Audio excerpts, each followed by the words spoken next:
Hello, people of the internet. Welcome back. Today's video, I'm going to be talking about what you should consider if you are thinking about getting a cochlear implant.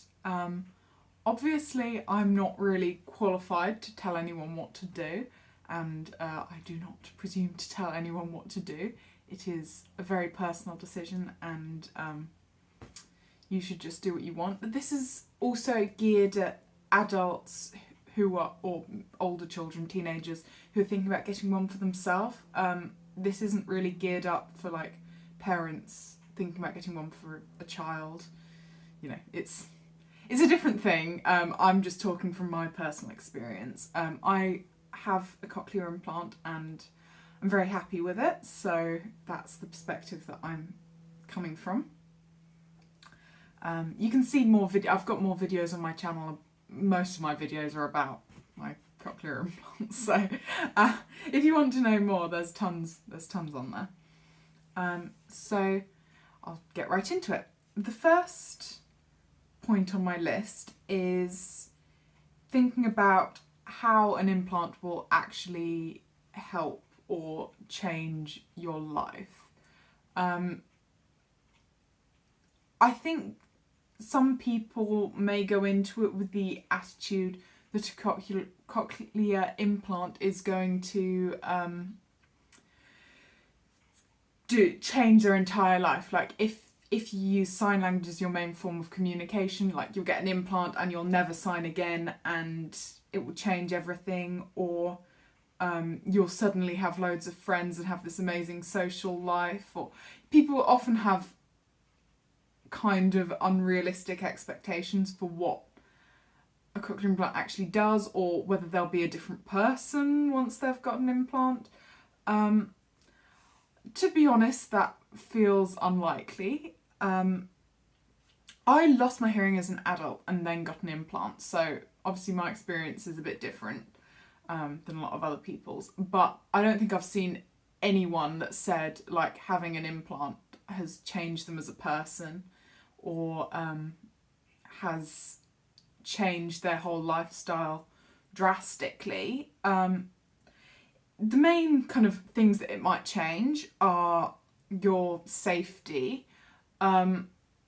Especially as an adult who lost my hearing, I feel that I don't have the same level of kind of visual awareness that people who were born deaf may have. And, you know, some people just aren't very observant, and, you know, it can be dangerous being deaf. And, also if you're deaf-blind, obviously, or deaf and have other difficulties, sometimes a cochlear implant could be helpful for your safety. That's one thing that a cochlear implant can actually help. Number 2 is communication. If you mostly rely on spoken communication and lip reading, a cochlear implant's going to help that. It's not going to make anything any worse, usually. Obviously, if you are purely a sign language user, your communication's fine, probably all right without a cochlear implant, so you might feel that that's not going to be a benefit for you. And the third thing would be hobbies and enjoyment of your hobbies. I personally like being able to hear stuff a bit. I feel I can hear a lot better with a cochlear implant than I could with hearing aids, and for me that was a plus. I just enjoy being able to hear. Some people might not really care about that. If none of these points actually appeal to you, you don't think a cochlear implant would help any of those things, maybe it's not the right decision for you, but that's for you to decide.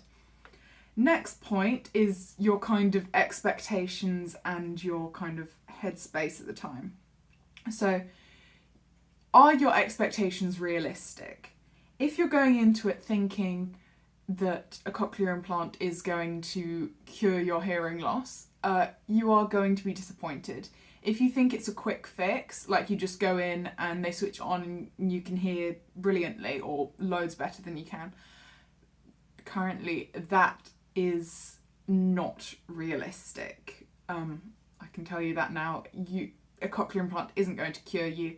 It's not a miracle. You see a lot of things online describing cochlear implants as like a medical miracle, and how videos of them being switched on and people bursting into tears because they're so kind of overcome with emotion. That was not my experience. I've had a very good experience, but I wouldn't describe it as miraculous. Of course, everyone's experience is different, but I would say don't go into it expecting a miracle, because that seems very unlikely. My next point is, how would you feel if it didn't meet your expectations? How would you feel if you had the surgery, got the processor, and it wasn't any better than what you had before? If this is something that you cannot deal with the possibility that that might happen, I'd say, wait a bit, make sure your head's in the right place, because if you would be crushed by it not working, because there's all that, it doesn't work for everyone. If you would be absolutely crushed by it not working, I'd say hold off, just, for a bit, make sure you're in the right place. Next point is, would you be getting the implant for yourself, or because other people have told you that you should, or do you want one but you feel like you shouldn't get it because other people don't like it? You have to make sure that it's a decision that you're making for yourself, because a lot of people just think like, oh, cochlear implant, that will fix everything, or just pressure people into a decision one way or the other. You need to make sure that it's what you want for yourself. I think that's just common sense. Just make sure that it's coming from you. Next point is practical considerations. Are you medically fit for surgery? Does surgery carry any extra risks for you? These are all things to consider. Time off work. It's a massive commitment with all the follow-up appointments and tuning and mapping and going up programs and everything. It is a commitment, and not everyone might feel, not everyone might be in a position to take that on. Yeah. Also, you have to do a kind of risk-benefit. It is a surgery. It is a general anaesthetic. As with any, it's a relatively safe surgery, but as with any surgery, there are always risks. Do the benefits outweigh that risk for you? If the answer is no, I'd say don't do it. Next point is research and choosing your brand, and choosing your implant service or hospital or doctor, etc. Do you know enough about implants? Do you understand what they do? Do you understand how it could benefit you? Make sure you know that sort of stuff. It's basic. If you should have already thought of that, really, but I just thought I'd make the point anyway. Do you have an idea of which brand you want? There are 3 main brands, at least where I am. There's Advanced Bionics, Cochlear, and Medel. I have Cochlear. I like it. I think it's very good. I'm very pleased with what I have. All of the brands are very good. You can't really make a bad decision, to be honest. They're all fine. And is it the right doctor, the right kind of team? Is it a very supportive environment? Do they give you the option to back out at the last minute? That's the team that I was with. They basically said at any point in the assessment, you can say it's going too fast, you can ask them to slow down, you can change your mind at any point, which I found very reassuring, because when I first went into the process of getting a cochlear implant, I was adamant that I wasn't going to get one. I was like, I don't need it, it's fine, I'll just hear with hearing aids, it's fine. I ended up getting one, so... And you know, it was completely my decision. I never felt any pressure, I never felt anything.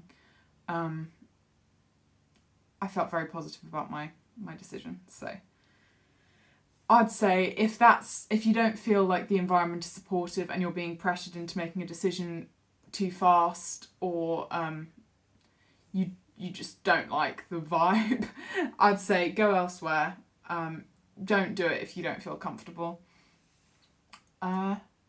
Yes, I think that's about everything. Of course, it's a very, very personal decision and no one should be pushed into making a decision either way. Most of the points I've made I feel are pretty obvious, and you probably should have considered these points very early in your research process. But yes, I hope this might have helped anyone that's thinking about it. Okay, thank you.